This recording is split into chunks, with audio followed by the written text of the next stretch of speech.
धूप में पीली सलवार सूट पहने एक साधारण सी महिला बाजार की ओर बढ़ रही थी। कोई नहीं जानता था कि यह आम दिखने वाली महिला दरअसल जिले की डीएम ज्योति मौर्य है। जो ज्योति मौर्य ने जानबूझकर ऐसा रूप लिया था ताकि कोई उन्हें पहचान न सके। वह अपनी पुरानी यादों में खोई हुई थी और अचानक सोचा कि क्यों ना आज पुराने दिनों की तरह सड़क किनारे वाले ठेले से अंडे खाए जाएं। थोड़ा आगे बढ़ते ही उनकी नजर सड़क के किनारे एक छोटे से ठेले पर पड़ी। वहां करीब 50 साल के दुबले पतले बुजुर्ग महिला अंडे बेच रही थी। ज्योति मौर्य, जो अब उस इलाके की डीएम थीं, धीरे धीरे चलते हुए ठेले के पास पहुंची और मुस्कुराकर बोली, दादी 3 ऑमलेट बना दीजिए। बुजुर्ग महिला ने तुरंत मुस्कुराते हुए तवे पर तेल डाला, अंडा तोड़ा और झटपट फूला फूला गर्मा गर्म ऑमलेट बनाकर प्लेट में परोसा। जैसे ही ज्योति मौर्य ने पहला कौर लिया, उनके चेहरे पर सुकून और खुशी झलक उठी। बचपन से ही उन्हें अंडों का बहुत शौक था और आज सड़क किनारे का वही साधारण सा ऑमलेट उन्हें पुराने दिनों की यादों में ले गया।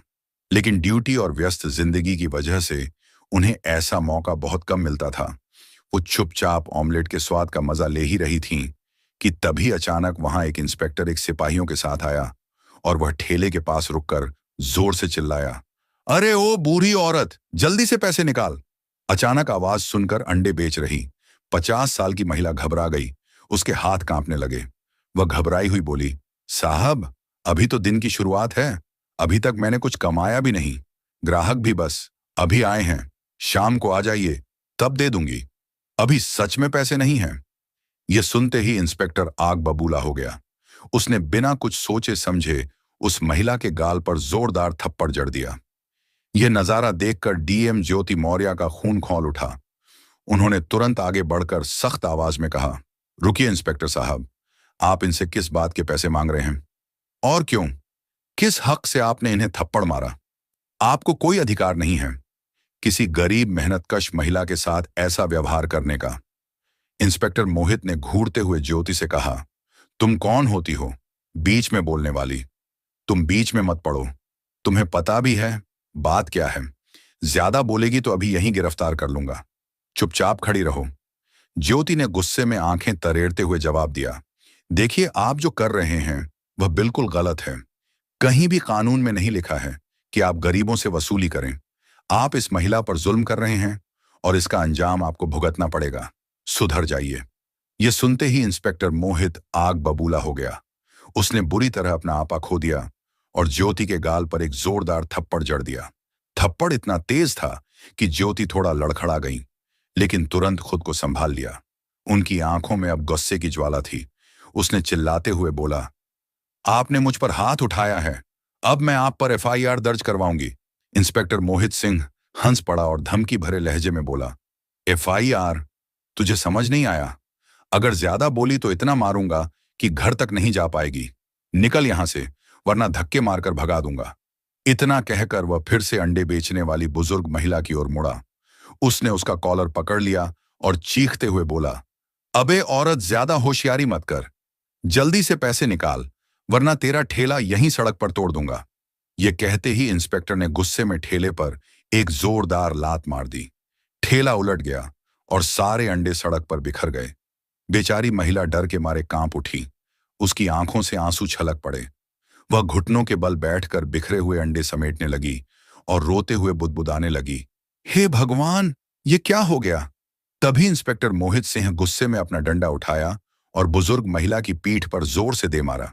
महिला दर्द से चीख उठी और हाथ जोड़कर गिड़गिड़ाने लगी, साहब, मैं सच कह रही हूं, अभी तक कुछ कमाया ही नहीं। शाम को आइएगा, जो भी कमाऊंगी दे दूंगी, प्लीज मुझे मत मारिए, प्लीज माफ कर दीजिए। यह दृश्य देखकर ज्योति मौर्य का खून खौल उठा। वह और सहन नहीं कर सकी। गुस्से से आगे बढ़कर बोली, माँ जी, आपको किसी से माफी मांगने की जरूरत नहीं है।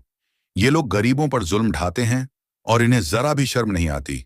बड़ी मुश्किल से आप जैसे लोग ठेला लगाकर अपना और अपने परिवार का पेट पालते हैं, और ये पुलिस वाले आपकी मेहनत की कमाई लूटते हैं। इंस्पेक्टर साहब, अब मैं आपको आपकी औकात दिखाकर ही रहूंगी। इंस्पेक्टर ठहाका मारते हुए बोला, अरे तेरी इतनी हिम्मत, तू मुझे औकात दिखाएगी? तेरी औकात ही क्या है? मेरे सामने जा, अपना काम कर, ज्यादा बकवास करेगी तो इतना मारूंगा कि चलने लायक नहीं बचेगी। इतना कहकर इंस्पेक्टर और उसके साथ खड़े हवलदार हंसते हुए वहां से लौटने लगे। जाते जाते इंस्पेक्टर ने मुड़कर बुजुर्ग महिला को घूरते हुए धमकी दी, शाम को फिर आऊंगा, अगर पैसे नहीं मिले तो ना तू बचेगी और ना तेरा ठेला, समझ गई ना। ये कहकर वह लोग वहां से चले गए। ज्योति तुरंत बुजुर्ग महिला के पास गई और झुककर प्यार से बोली, माँ जी आप ठीक है ना, टेंशन मत लीजिए, आप घर जाइए, इन पुलिस वालों को सबक सिखाना अब मेरा काम है। बुजुर्ग महिला की आंखों से आंसू बह निकले। कांपते हुए स्वर में बोली, बेटा तूने मेरे लिए इतना क्यों किया, मेरे ही चक्कर में तुझे मार पड़ी, तू क्या कर लेगी उनका। वो पुलिस वाले हैं, सालों से हम गरीबों पर जुल्म करते आ रहे हैं, हम कुछ नहीं कर पाए, तू भी कुछ नहीं कर पाएगी, छोड़ दे ये सब। ज्योति ने गहरी सांस ली। उसकी आंखों में आग और चेहरे पर दृढ़ संकल्प साफ झलक रहा था। नहीं माँ जी, अब बहुत हो गया, आप नहीं जानती मैं क्या कर सकती हूं। इन लोगों को उनके गुनाहों की सजा दिलवाकर ही रहूंगी, आप फिक्र मत कीजिए, बस घर जाइए और आराम कीजिए। यह कहकर ज्योति मौर्य वहां से निकली और सीधा घर पहुंची। घर पहुंचकर सड़क पर हुई सारी बातें उनके दिमाग में घूमने लगी। उनको महसूस हो रहा था कि पानी सिर से ऊपर जा चुका है। ये पुलिस वाले वर्दी की आड़ में भेड़िए बन चुके हैं। अब उन्होंने मन ही मन ठान लिया, अब इन्हें छोड़ना नहीं है। सबसे पहले इस इंस्पेक्टर पर रिपोर्ट दर्ज कराऊंगी और इसे सस्पेंड करवा कर रहूंगी।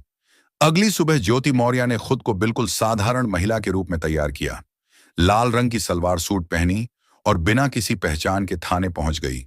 जैसे ही अंदर दाखिल हुई तो देखा सामने लकड़ी के काउंटर के पीछे हेड कांस्टेबल मोहित सिंह ऊँघ रहा था। उसकी तोंद मेज पर टिकी हुई थी और मुंह से खर्राटों की हल्की आवाज आ रही थी। एक कोने में दो और सिपाही बैठे थे, चाय की चुस्कियां लेते हुए जोर जोर से हंस रहे थे। माहौल देखकर ज्योति के मन में गुस्सा और दुख दोनों उमड़ पड़ा। ज्योति ने सख्त आवाज में कहा, सुनिए मोहित। मोहित सिंह की नींद टूटी। उसने चिढ़कर आंखें खोलीं और ज्योति को ऊपर से नीचे तक घूरा। उसकी आंखों में मदद का भाव नहीं, बल्कि वही पुरानी घृणा और अहंकार था। इंस्पेक्टर मोहित सिंह गुर्राया, क्या है इस वक्त, क्या करने आई है यहां? ज्योति ने शांत लेकिन दृढ़ स्वर में जवाब दिया, मैं यहां रिपोर्ट लिखवाने आई हूं। इंस्पेक्टर मोहित ने ऊंची आवाज में पूछा, रिपोर्ट किसके खिलाफ और किसके लिए? ज्योति ने कहा, तुम्हारे खिलाफ, क्योंकि उस गरीब औरत के लिए जिसे तुम लोगों ने सड़क पर अंडे बेचते समय सताया था, और उस मेहनत की कमाई के लिए जिसे तुम लोगों ने लात मारकर सड़क पर बिखेर दिया था, और मैं जब रोकने गई तो मुझे भी मारा। यह सुनते ही मोहित सिंह जोर से हंस पड़ा। उसकी हंसी में क्रूरता थी। वह बोला, रिपोर्ट? तू लिखवाएगी मेरे खिलाफ रिपोर्ट? अरे पगली, यहां इंसाफ नहीं चलता, यहां चलता है मोहित सिंह का डंडा, चल भाग यहां से, नहीं तो थाने के अंदर कर दूंगा। तभी अंदर के कमरे का दरवाजा जोर से खुला और एक विक्रम सिंह नाम का एएसपी थाने के अंदर आया, जो उसका लंबा चेहरा चौड़ा रौबदार चेहरा लिए खड़ा था, लेकिन उसकी आंखों में इंसानियत की जगह सिर्फ अहंकार और क्रूरता झलक रही थी। उसने ज्योति को देखा और अपनी मूंछों पर ताव देते हुए गुर्राया, क्या हो रहा है मोहित? ये कौन लड़की है मोहित? सिंह ने लापरवाही से जवाब दिया, कुछ नहीं साहब, ये वही है जो उस अंडे बेचने वाली औरत के मामले को लेकर आई है, भगा रहा हूं इसे। विक्रम सिंह धीरे धीरे ज्योति के पास आया। उसने उसे ऐसे देखा जैसे वह कोई कीड़ा मकोड़ा हो। उससे पूछा, क्या नाम है तेरा? ज्योति ने दृढ़ स्वर में कहा, ज्योति मौर्य, और मैं यहां रिपोर्ट लिखवाने आई हूं।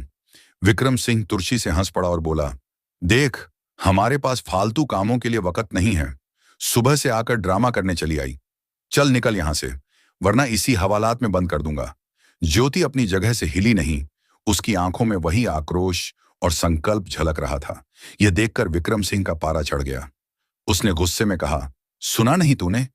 इतना कहकर उसने हाथ उठाया और पूरी ताकत से ज्योति को धक्का दे दिया। ज्योति सीधे जमीन पर गिर पड़ी। उसके सिर में मेज के कोने से हल्की चोट लगी। एक पल के लिए उसकी आंखों के सामने अंधेरा छा गया, लेकिन दर्द से भी बड़ा था अपमान का घाव। दोस्तों, एक डीएम ऑफिसर जिसके सामने खड़े होने की किसी की हिम्मत नहीं होती, आज एक मामूली एएसपी के अहंकार ने उसे जमीन पर गिरा दिया था। ज्योति के अंदर का गुस्सा अब लावा बनकर उबल रहा था। उसे साफ दिख चुका था, ये लोग वर्दी के लायक नहीं हैं। ये वर्दी सिर्फ गरीबों को रौंदने के लिए इस्तेमाल करते हैं। ज्योति जमीन पर से उठी और गुस्से में बोली कि तुम दोनों का हाल ऐसा करूंगा कि तुम दोनों पानी पीने लायक भी नहीं रहोगे। इतना सुनते ही एसपी विक्रम ने ज्योति को धक्का देकर थाने से बाहर निकाल दिया। ये सब देखकर अंदर खड़े सिपाही ठहाके लगाने लगे। उनमें से एक बोला, देखो देखो, बड़ी आई थी गरीबों की हमदर्द, देखो कैसे सर झुकाकर जा रही है। ज्योति मौर्य ने अपमान और गुस्से को भीतर समेट लिया।